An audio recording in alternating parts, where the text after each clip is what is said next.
Bonjour à tous et bienvenue dans ce 6h30. Le président de la République, Alassane Ouattara, est arrivé hier à Dubaï. Dans la capitale des Émirats arabes unis, le chef de l'État va prendre part à la conférence internationale des investisseurs. Hier lundi, le président de la République a présidé la session Focus Côte d'Ivoire, un forum organisé par le CEPICI, le Centre de promotion et d'investissement Côte d'Ivoire, et l'ambassade de Côte d'Ivoire en Arabie saoudite. La BAD est définitivement de retour en Côte d'Ivoire. La première réunion du conseil d'administration de l'institution financière s'est tenue hier à l'immeuble CCIA au Plateau. C'était en présence du Premier ministre Daniel Kablan-Duncan. Les audiences publiques initiées par la CDVR, la Commission Dialogue, Vérité et Réconciliation, ont débuté hier. Ce sera l'occasion pour les victimes de la crise post-électorale de prendre publiquement la parole. Ces audiences constituent la dernière étape du mandat de la CDVR. Au cours de cette première journée, les responsables de la CDVR ont pu expliquer le mode opératoire des audiences publiques. Salima Toudia et Léon Brou. Face à face, victimes et perpétrateurs d'actes de violence commis entre 1990 et 2011. Les audiences publiques de la CDVR, la Commission Dialogue, Vérité et Réconciliation, pour proposer un plan d'indemnisation au président de la République, ont démarré ce lundi. Sont appelés devant les commissaires de la CDVR sur une période de 2 mois, à raison de 6 par jour, sans victimes emblématiques, c'est-à-dire des personnes dont le préjudice subi a été effectivement établi grave à la suite d'enquêtes. Une fois que les commissaires sont installés, ils appellent l'affaire qui a été enrôlée, ils appellent la victime vient, s'explique, les commissaires lui posent des questions. Si cette victime-là a identifié son bourreau, on l'appelle, le bourreau vient, se fait questionner par la commission. Outre le plan d'indemnisation, la CDVR entend par ses audiences rapprocher victimes et présumés bourreaux, et c'est pour la commission la façon idoine de réconcilier les Ivoiriens. Rien de ce qui sera fait ne doit être interprété contre qui que ce soit.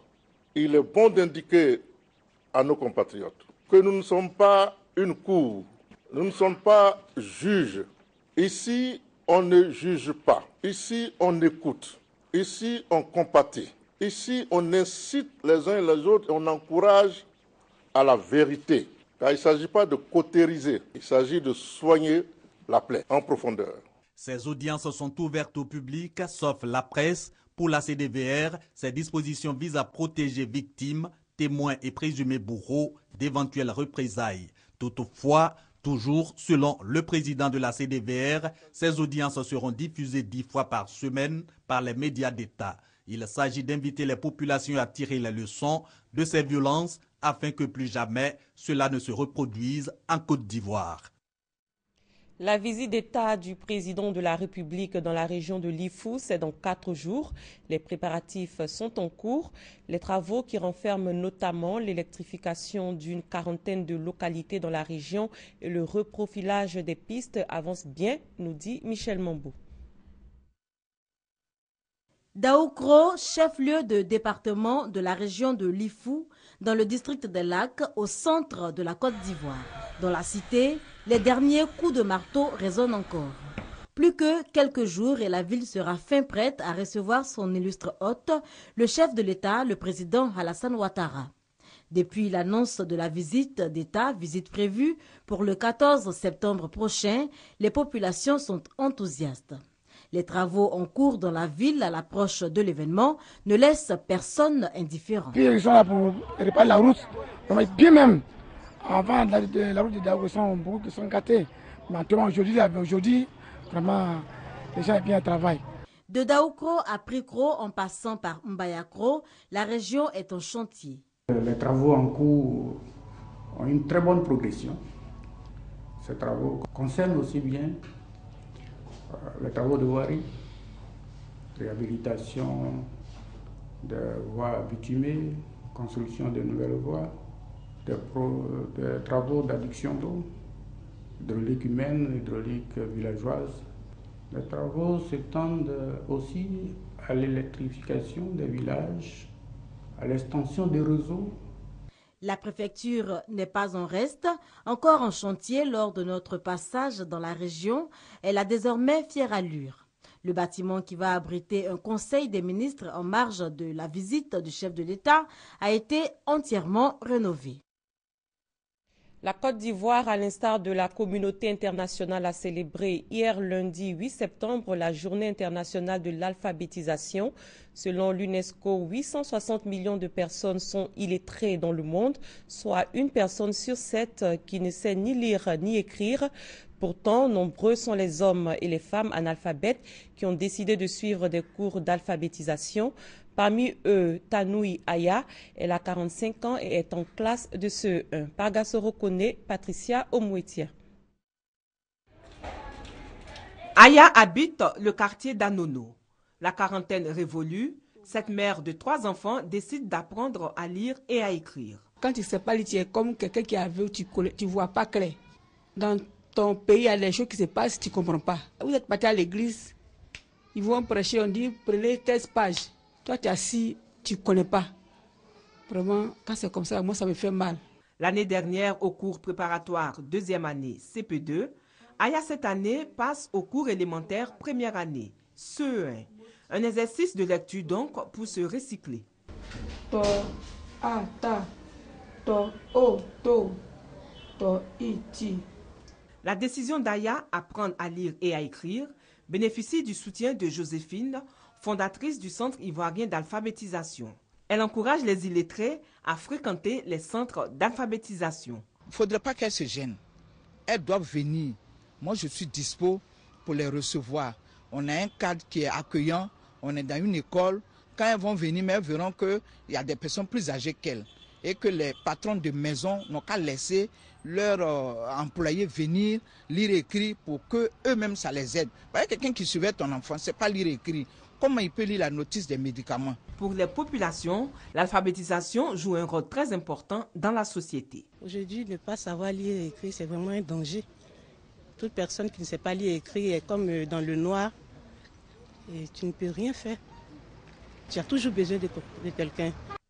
L'alphabétisation au service du développement durable, c'est le thème retenu cette année pour la Journée internationale de l'alphabétisation.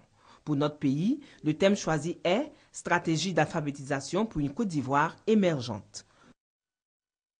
Des candidats malheureux au brevet de technicien supérieur ont manifesté hier dans les centres d'examen de la ville de Bouaké. Ils contestaient le taux d'admissibilité en baisse. En 2014, l'on a enregistré un taux d'admissibilité au BTS de 23,84% contre 54,78% en 2013. Serge Collier. Sur 52 246 candidats effectivement présents pour l'examen du BTS, le brevet de technicien supérieur 2014, 12 454 ont été déclarés admissibles au BTS 2014 contre plus de 54% en 2013. Les résultats du BTS, jugés faibles et même contestés par des candidats, sont au dire du directeur de la DOREX, la direction de l'orientation et des examens, le fruit de la dynamique nouvelle insufflée par le ministère de l'Enseignement supérieur. Dans cet esprit, la DORES a tout simplement appliqué les dispositions du manuel de procédure du BTS instauré depuis 3 ans pour redonner à ce diplôme toute sa crédibilité. 10 de moyenne sur 20, pas moins au terme des épreuves écrites et orales. Mieux, une note éliminatoire disqualifie tout candidat ayant obtenu une note inférieure à 7 sur 20 dans sa matière spécifique. C'est une nouvelle ère pour le BTS qui arrive là. Plus jamais on ira en dessous de ce qu'il faut pour avoir le BTS en admissibilité. Et tout le monde doit se mettre au travail pour être dans ces normes-là. Le directeur de la DORES a évoqué le cas de Bouaké où des candidats malheureux ont exprimé leur mécontentement. Il faut noter qu'à Bouaké, un des grands centres d'examen du BTS, seulement 112 étudiants sont admissibles au BTS sur 2200 inscrits, soit un taux de 5%. Le centre de Bouaké, sinon les candidats de Bouaké ne sont pas des candidats particuliers. Bouaké n'a pas été traité d'une façon exceptionnelle. Nous sommes arrivés à un point de non-retour dans ces réformes.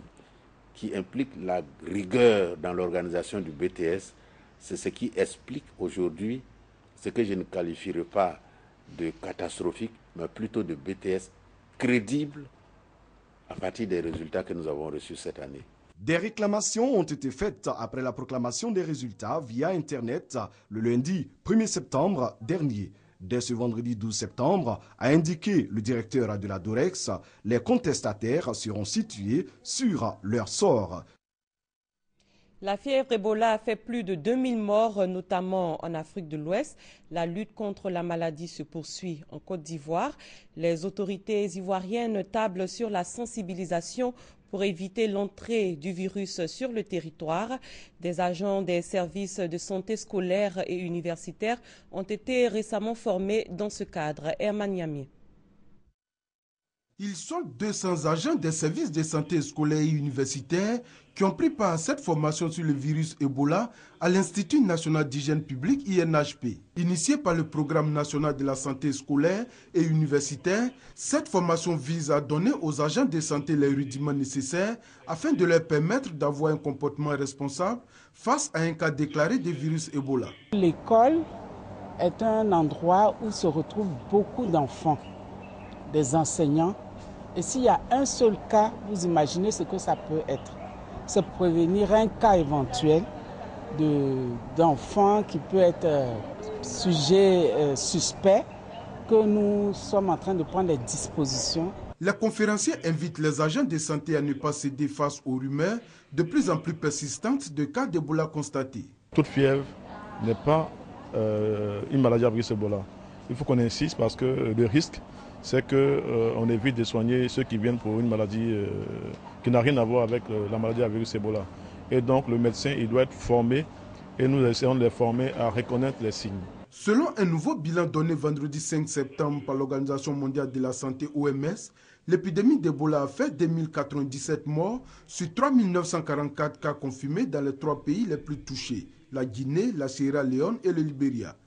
Quand bien même qu'aucun cas d'Ebola n'ait été encore diagnostiqué dans toute la Côte d'Ivoire ce jour, le pays se trouve menacé par l'épidémie du fait de sa proximité avec la Guinée et le Libéria, ainsi que de la porosité de ses frontières. Des recherches sont en cours en vue de mettre au point un vaccin contre le virus Ebola.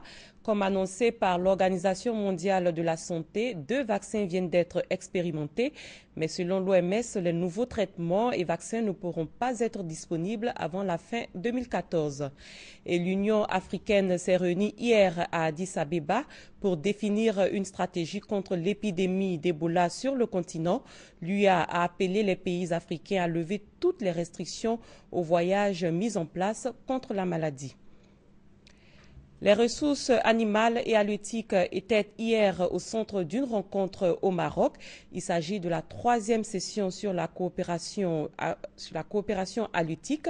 Je vous propose de suivre les temps forts de ce rendez-vous avec Victorine Yaoyoboui.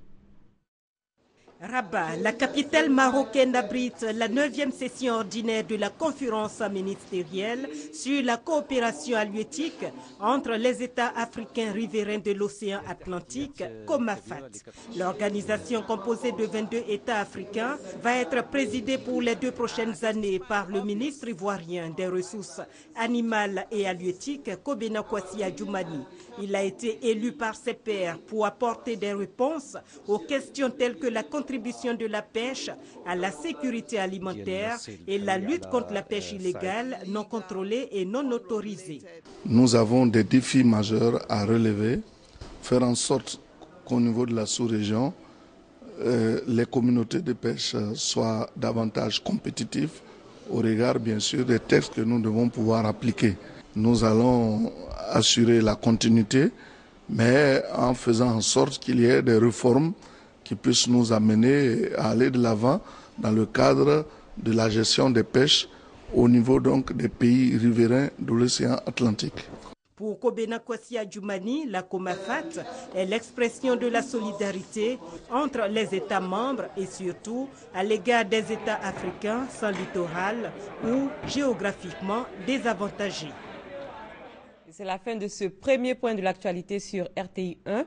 L'information continue sur www.rti.ci. Très bon début de journée à tous et à toutes.